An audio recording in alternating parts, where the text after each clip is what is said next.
एक रात्र होती जेव्हा मला वाटलं आता सगळं संपलं. त्या रात्री मी एकट्याने खूप रडलो. देवाला विचारलं, का? माझ्याच वाट्याला का? आणि त्याच रात्री स्वामी समर्थ माझ्या स्वप्नात आला.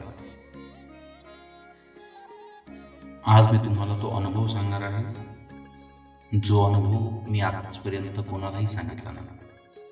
नमस्कार मित्रांनो, स्वामी भक्तीचा मार्ग या यूट्यूब चॅनलवर आपलं सर्वांचं मनपूर्वक स्वागत. आज मी तुमच्याशी खूप वेगळ्या प्रकारे बोलणार आहे. आज मी माझा स्वतःचा अनुभव तुम्हाला सांगणार आहे. एक असा अनुभव जो मला आजही आठवला की डोळे भरून येतात. स्वामींच्या कृपेचा, त्यांच्या प्रेमाचा आणि त्यांच्या अद्भुत शक्तीचा साक्षीदार मी स्वतः आहे. काही महिन्यांपूर्वीची गोष्ट आहे. माझ्या आयुष्यात अचानक आर्थिक संकट आलं. खूप मोठं असं संकट जे मला अपेक्षितच नव्हतं. एका बाजूला कर्जाचा डोंगर, दुसऱ्या बाजूला घर चालवण्याची जबाबदारी. कुटुंबाकडे बघताना मन जड व्हायचं. रोज सकाळी उठताना एकच विचार, आज काय होणार? मित्रांनो, जेव्हा आर्थिक संकट येतं ना, तेव्हा फक्त पैशांचीच नाही तर स्वाभिमानाची, आत्मविश्वासाची, सगळ्याच गोष्टींची झीज होते. मी देवापुढे हात जोडायला लागलो, पण आतून रिकामाच वाटायचं. देव ऐकतोय का असा प्रश्न मनात यायचा. महिने गेले, परिस्थिती सुधारण्याऐवजी आणखीनच बिघडत गेली. एक दिवस असा आला जेव्हा मला वाटलं आता सगळं संपलं, कोणताच मार्ग दिसत नाही. त्या रात्री मी खूप रडलो.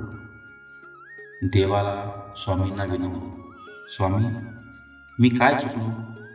मला एकट्याला का सोडलं?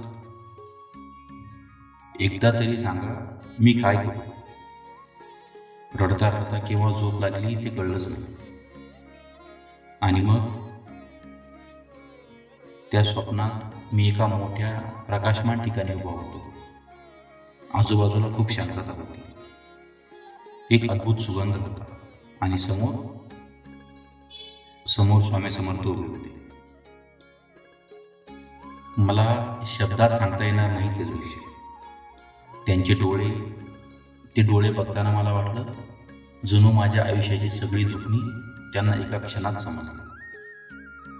ते फक्त एवढंच म्हणाले, घाबरू नकोस, मी तुझ्या पाठीशी आहे, तू फक्त चालत राहा. बस एवढंच. आणि मला जाग आली. डोळे उघडले तेव्हा माझी उशी ओली झाली, पण मनात एक विलक्षण शांतता होती जी आधी कधीच नव्हती. मित्रांनो, त्या स्वप्नानंतर माझ्यात काहीतरी बदललं. मला माहीत नाही ते नक्की कसं सांगायचं, पण एक नवीन शक्ती आली, एक विश्वास आला. स्वामी आहेत हे मनाने खऱ्या अर्थाने स्वीकारलं. मी परत कामाला लागलो. तेच काम, तीच परिस्थिती, पण आता एक वेगळी ऊर्जा होती. आणि हळूहळू गोष्टी बदलायला लागल्या. एक नवीन संधी आली जी मला अपेक्षितच नव्हती.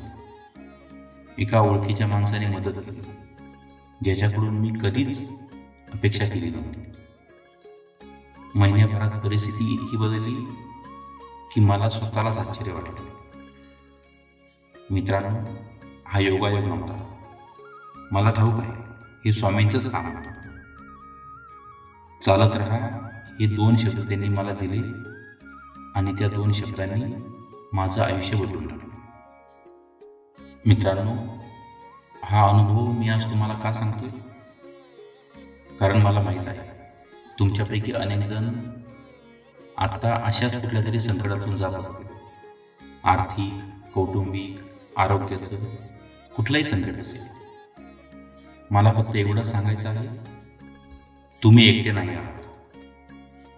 स्वामी समर्थ आहेत. ते बघत आहे, ते ऐकत आहे. त्यांनी मला सांगितलं होतं चालत राहा, आज मी तुम्हाला सांगतो, चालत राहा. संकट कितीही मोठं असलं तरी स्वामींची कृपा त्याहून मोठी आहे.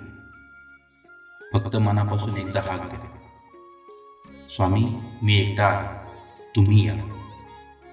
ते येतील, नक्की येतील, माझा विश्वास आहे. मित्रांनो, हा माझा अनुभव होता. तुमचाही असा कुठला अनुभव असेल तर खाली कमेंटमध्ये नक्की लिहा. तुमच्या एका कमेंटमुळे दुसऱ्या कोणाला बळ मिळू शकते. स्वामींची भक्ती पसरवणं हेच तर आपलं काम आहे. हा व्हिडिओ त्या प्रत्येकाला शेअर करा जो आता कुठल्या तरी संकटात आहे. आमच्या स्वामी भक्तीचा मार्ग चॅनलला सबस्क्राईब करा आणि बेल आयकॉन दाबा, जेणेकरून असे अनुभव तुमच्यापर्यंत पोहोचत राहतील. श्री स्वामी.